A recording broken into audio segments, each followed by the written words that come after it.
Сәлеметсіздер ме 7 сынып оқушылары? Геометрия пәнінен 3 тоқсан бойынша алынатын ТЖБ тапсырмасының бірінші нұсқасын түсіндіретін боламын. Оқушылар қажет болса каналымда бірнеше нұсқалары және осы геометрия пәнінен бөлек физика және алгебра пәндерінің БЖБ және ТЖБ талдау сабақтары бар. Каналға өтіп қажетті сабақтарды қарасаңдар болады. Оқушылар бұл ТЖБ-да 5 тапсырма беріледі және жалпы балл саны 20-ға тең. Бірінші тапсырмасы суреттегі берілгенді пайдалана отырып бұрыш 1 және бұрыш 2 бұрыштық градустық өлшемін анықтаңыз. Егер мен параллель бірінші бұрышынан екінші бұрышы 5 есе үлкен болса. Оқушылар, мұнда бізде бірінші және екінші бұрыштар тұстас бұрыштар және мұндағы екінші бұрыш бірінші бұрыштан 5 есе үлкен. Бізге табу керек осы бірінші және екінші бұрыштың градустық өлшемін. Оқушылар, тұстас бұрыштардың қосындысы 180 градусқа тең.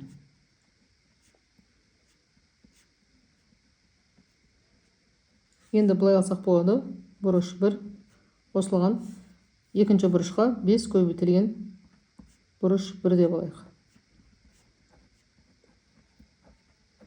Сонда оқушылардан алдында бізде 1 бар деген сөз. 1-ге қосамыз 5-ті 6 болады. 6 көбейтілген бұрыш 1 болады, тең болады 180-ге. Енді бұрыш 1-ді табу үшін 180-ді бөлеміз 6-ға. Сонда тең болады екен 30-ға.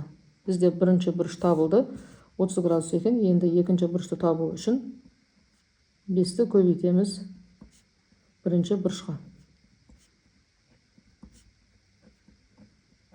Сонда екінші бұрыш бізде тең болады екен 150-ге.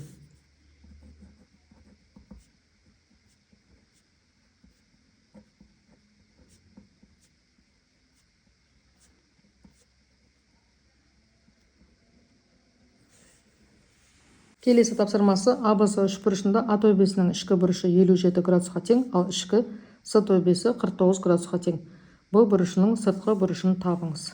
Оқушылар, мұндағы сыртқы бұрышын табу үшін, мұндағы ДВА бұрышын табу үшін үшбұрыштың сыртқы бұрышы тең болады өзіне сыпайлас емес екі бұрыштың қосындысына. Аға қосамыз бұрыш саны. Сонда 57-ге қосамыз 49-ды. Сонда тең болады екен 106-ға. Немесе оқушылар бай тапсаңдар болады. Ең алдымен Б бұрышын тауып аласыңдар.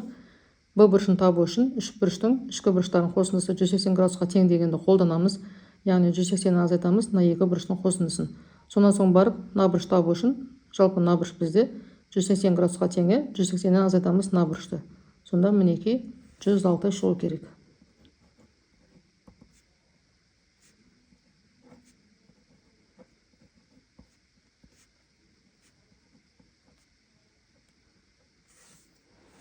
Келесі үшінші есеп.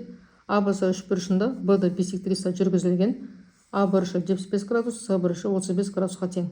А тапсырмасы БДС үшбұрышының тең бүйірлі екенін дәлелдеңіз, ал Б тапсырмасында АД және ДС кесінділерін салыстырыңыз. Мұндағы БДС үшбұрышы тең бүйірлі екенін дәлелдеуіміз керек. Ол үшін мұндағы ең алдымен Б бұрышын тауып алайық. Бұны табу үшін 180-нен азайтамыз белгілі екі бұрыштың мәнін.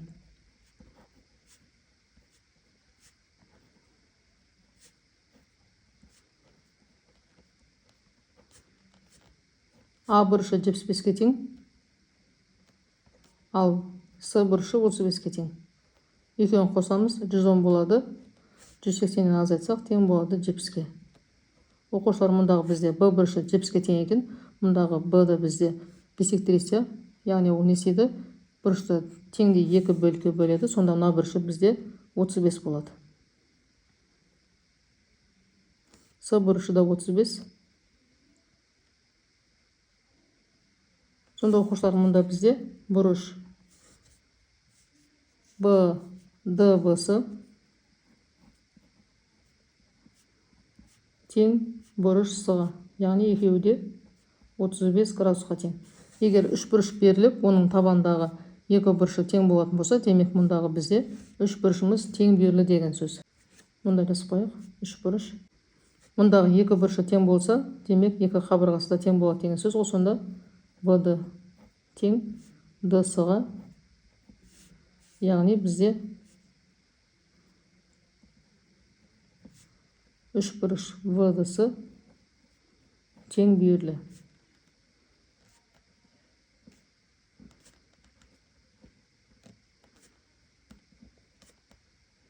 Енді келесі В тапсырмасында біз А-ды мен Д-сына салыстырамыз. Мұндағы А бұрышы бізде 75-ке тең, үлкен бұрышына үлкен қабырғасы жатады. Сонда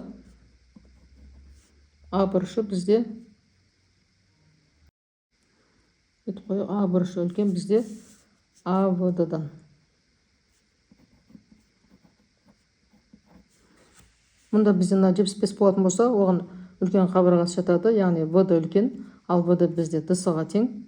Ал мұнда бұрыш бізде 35-ке тең, оған кішкене бұрышқа кішкене қабырға жатады.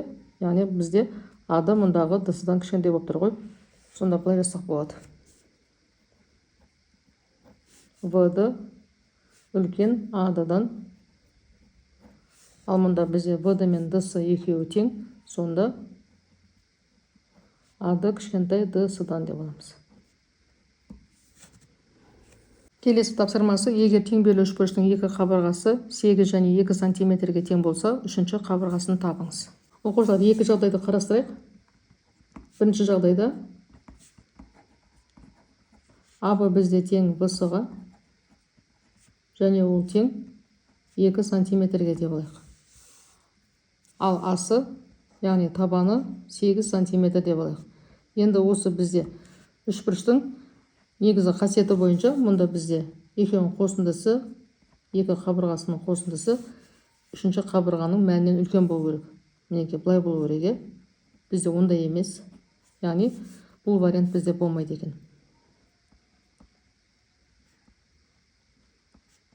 Яғни мұнда бізде тең бүйірлі үшбұрыш болмай қалады. Енді екінші нұсқасын көрейік. АБ тең 8-ге, яғни АБ В-сы тең, оның мәні 8 сантиметрге тең, ал үшінші қабырғасын біз 2 сантиметр деп алайық. Енді 8-ге қосамыз 8-ді, ол үлкен болады 2-ден. Немесе 8-ге қосамыз 2-ні, ол үлкен болады 8-ден. Сонда осы кезде мінекей болады екен. Демек, АБ тең В-сыға тең болады 8 сантиметрге, ал асы тең болады 2 сантиметрге.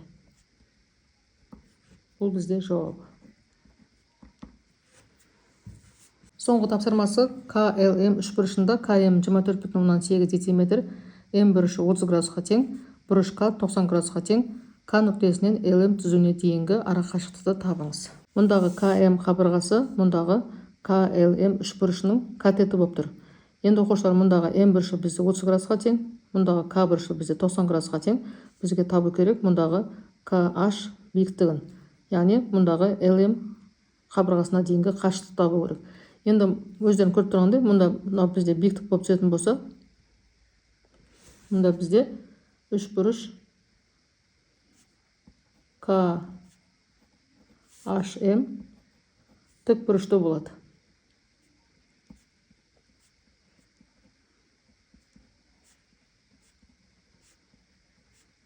Енді мұндағы бізде тік бұрышты үшбұрыштың КМ гипотенузасы болды. Енді KH табу үшін қасиетті қолданамыз. Бізде 30 градус дедік, 30 градусқа қарсы жаққан катет гипотенузаның жарысына тең. Бізде КМ осы KHM үшбұрышының гипотенузасы болады. Сонда KH тең болады 2-ден 1 көбейтілген КМ-ге.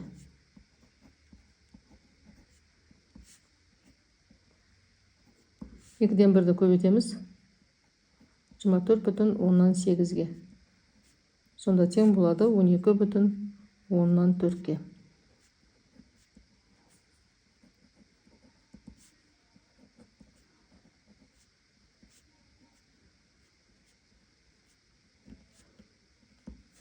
Түсінбеген сұрақтарым болса, пікірге жазып қалдырсаңдар болады. Каналға жазылып, лайк басып, жеке өздерінің пікірлеріңді қалдыруды ұмытпаңдар. Сау болыңдар.